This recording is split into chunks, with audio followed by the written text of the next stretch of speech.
চুক্তি হয়েছিল, তবু ইস্ট বেঙ্গলে আসছেন না ইভান। পরিবারের নাতেই ভাঙলো স্বপ্ন, নয়া স্টপার খুঁজছে লাল হলুদ। মিলাদিনোভিচের জায়গায় কে? তালিকা তৈরি ব্রুজনের। চুক্তি প্রায় চূড়ান্ত হয়ে গিয়েছিল, এমনকি বিদেশি খেলোয়াড়দের তালিকাতেও জায়গা পেয়ে গিয়েছিলেন সার্বিয়ান স্টপার ইভান মিলাদিনোভিচ। কিন্তু শেষ মুহূর্তে পরিবার না বলতেই সব বদলে গেল, আর তাই ইস্ট বেঙ্গলের জার্সি গায়ে উঠছে না এই তুখোর ডিফেন্ডারের। ইভানকে নিয়ে লাল হলুদ শিবিরে ব্যাপক উত্তেজনা সৃষ্টি হয়েছিল। হেড কোচ অস্কার ব্রুজন এবং head of football Thangboi Singh তো দুজনেই চাইছিলেন তাকে দলে পেতে, কিন্তু পরিবারের আপত্তির কথা জানিয়ে ইভান নিজেই মঙ্গলবার জানিয়ে দেন ভারতে এসে খেলা সম্ভব নয়।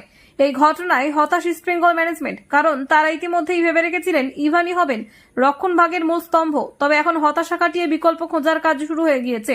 শোনা যাচ্ছে কোচ অস্কারের তৈরি করা বিদেশি ফুটবলারের তালিকা থেকেই নতুন স্টপারকে বেছে নেওয়ার চেষ্টা চলছে। অনেকেই মনে করছেন ভারতে বা এশিয়াতে ইভানের সমতুল্য ডিফেন্ডার পাওয়া সম্ভব। লাল হলুদ সমর্থকেরাও তাকিয়ে এবার কে সামলাবেন ইস্ট বেঙ্গলের রক্ষণ। আপনারা দেখছেন গ্রামীণ বাংলা নিউজ।